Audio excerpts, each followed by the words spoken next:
രണ്ട് തരത്തിലുള്ള ആളുകളാണ് നമ്മുടെ മനസ്സമാധാനത്തെ സ്വാധീനിക്കുക എന്ന് പറയാം.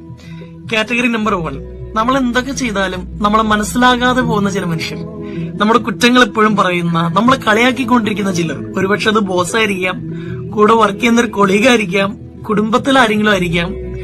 അവരെ കുറിച്ച് നമ്മളിങ്ങനെ ആലോചിച്ച് ഒരുപാട് ഡിസ്റ്റർബ്ഡ് ആവും. അവരെ കാര്യങ്ങൾ പറഞ്ഞ് മനസ്സിലാക്കാൻ ശ്രമിച്ച് നമ്മൾ നിരുപാധികം പരാജയപ്പെടും.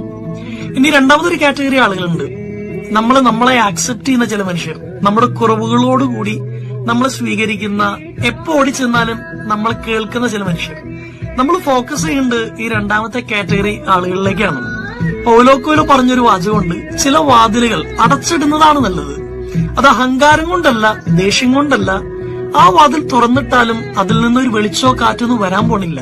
അതുകൊണ്ട് നിങ്ങൾ ഇറിറ്റേറ്റ് ചെയ്യുന്ന മനുഷ്യരുടെയൊക്കെ നേരെ മെല്ലെ കണ്ണുകൾ അടയ്ക്കുക. പിന്നെ കണ്ണ് തുറന്നു നോക്കേണ്ടത് നിങ്ങളെ സ്നേഹിക്കുന്ന മനുഷ്യരിലേക്കാണ്.